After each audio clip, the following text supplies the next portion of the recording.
بنی اسرائیل میں کئی انبیاء اکرام علیہم کو اللہ تعالیٰ نے حکومت اور خلافت سے سرفراز فرمایا ہے۔ اس قوم کا سنہری دور مصر میں حضرت یوسف علیہ السلام کا دور حکمرانی تھا۔ پھر کئی صدیوں کے بعد فلسطین اور اس سے ملحقہ علاقوں میں حضرت داؤد علیہ السلام اور سلیمان علیہ السلام کا زمانہ حکمرانی تھا۔ حضرت داؤد علیہ السلام کو خطاب کرتے ہوئے اللہ تعالیٰ نے ارشاد فرمایا، اے داؤد، ہم نے تجھے زمین میں خلیفہ بنایا ہے۔ حضرت سلیمان علیہ السلام حضرت داؤد علیہ السلام کے فرزند تھے اور جناب کے بعد نبوت اور خلافت کے وارث بنائے گئے۔ حضرت سلیمان علیہ السلام نے اللہ تعالیٰ سے دعا مانگی تھی کہ آپ کو ایسی حکومت عطا کی جائے جو کسی اور کو نہ ملی ہو، نہ آئندہ ملے۔ اللہ پاک نے دعا قبول فرما لی۔ آپ علیہ السلام کے لشکر میں کم و بیش ساری قابل ذکر مخلوق شامل ہوا کرتی تھی۔ ایک بار آپ علیہ السلام کسی جہادی مہم کے لیے روانہ ہوئے تو اس عظیم الشان لشکر کو دیکھ کر ایک چیونٹی نے کہا، اے چیونٹیوں، اپنے بلوں میں گھس جاؤ، کہیں سلیمان اور ان کا لشکر لا علمی میں تمہیں کچل نہ ڈالے۔ آپ علیہ السلام چیونٹی کی بات سن لی اور سمجھ لی۔ یہ اللہ تعالیٰ کا آپ علیہ السلام پر بہت بڑا احسان تھا کہ اس نے آپ کو ایک جانب نبوت کے بلند مقام پر سرفراز کیا تھا جو دنیا اور آخرت کا سب سے اونچا مقام ہے۔ دوسری طرف آپ علیہ السلام کو ایسی حکومت عطا کی تھی جس کی کوئی مثال بنی نوع آدم میں نہیں ملتی۔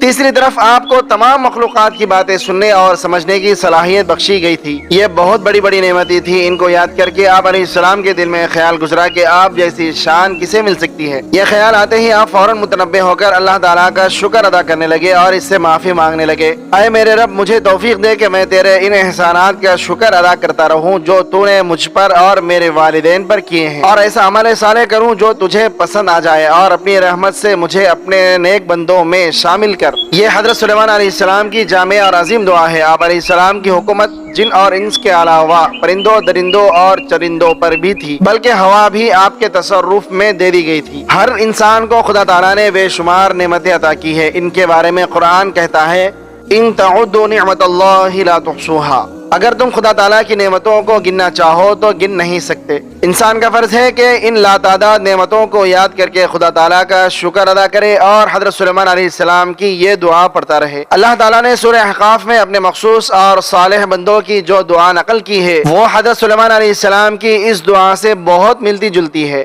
اللہ تعالیٰ فرماتا ہے کہ سعادت مند نوجوان بچپن سے جوانی تک اللہ تعالیٰ کی اطاعت میں منزلیں طے کرتا ہے، یہاں تک کہ 40 سال کا ہو جاتا ہے۔ اب اس کے والدین بھی ہیں اور اہل و عیال بھی ہیں، وہ اللہ تعالیٰ سے باقاعدگی کے ساتھ دعا مانگتا رہتا ہے۔ رب اوزعنی ان اشکر نعمتک التی انعمت علی وعلی والدی وان اعمل صالحا ترضاہ واصلح لی فی ذریتی انی تبت الیک وانی من المسلمین۔ اے میرے رب، مجھے توفیق دے کہ میں تیری نعمتوں پر جو تو نے مجھے اور میرے والدین کو عطا فرمائی ہے تیرا شکر ادا کروں اور ایسے نیک عمل کروں جن کو تو پسند فرماتا ہے، اور اے اللہ میری اولاد کی اصلاح اور تزکیہ فرما دے۔ میں تیرے سامنے توبہ کرتا ہوں اور بلا شبہ میں سر تسلیم خم کرنے والوں میں سے ہوں۔ مذکورہ مہم کے دوران حضرت سلیمان علیہ السلام نے اپنی فوج کے سب دستوں کی رپورٹ لی تو ہدہد کو غائب پایا۔ آپ علیہ السلام نے کہا کہ اس موقع پر اس کا غائب ہونا تو بڑا جرم ہے، اسے اس کی سزا دی جائے گی یا پھر وہ کوئی معقول عذر پیش کرے۔ ہدہد حاضر ہوا تو اس نے بتایا کہ وہ اڑتا اڑتا دور جنوب میں نکل گیا تھا۔ یمن میں اس نے ایک ملکہ کو دیکھا جو بڑی شان و شوکت والی اور عظیم الشان تخت کی مالک ہے، مگر وہ خود اور اس کی قوم بھی سورج کی پرستش کرتی ہے۔ یہ سن کر حضرت سلیمان علیہ السلام نے ہدہد کے ذریعے اپنا مکتوب ملکہ سبا کو بھیجا۔ ہدہد نے یہ خط ملکہ سبا کے سامنے اس وقت پھینکا جب وہ سورج پرستی کے لیے معبد کی جانب جا رہی تھی۔ خط میں لکھا تھا، یہ مکتوب سلیمان کی طرف سے ہے اور اللہ رحمان اور رحیم کے نام سے شروع کیا گیا ہے۔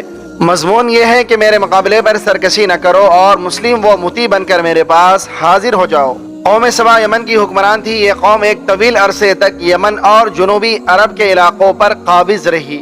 یمن کے موجودہ دارالحکومت صنعاء سے 55 میل شمال مشرق میں معارب کا شہر اس قوم کا صدر مقام تھا۔ تجارت اور زراعت کی وجہ سے اس قوم میں دولت کی خوب ریل پیل تھی۔ حضرت سلیمان علیہ السلام کے زمانے میں اس سلطنت پر ایک عورت کی حکومت تھی، یہ ملکہ، اور اس کی قوم سورج پرست تھی۔ ہدہد نے سلیمان علیہ السلام کو یہ اطلاع دی تو آپ علیہ السلام نے فیصلہ کیا کہ اس ملکہ اور اس کی قوم کو دین توحید کی طرف دعوت دی جائے، اسی لیے خط لکھا گیا تھا، نہ کہ کسی اور مقصد کے لیے۔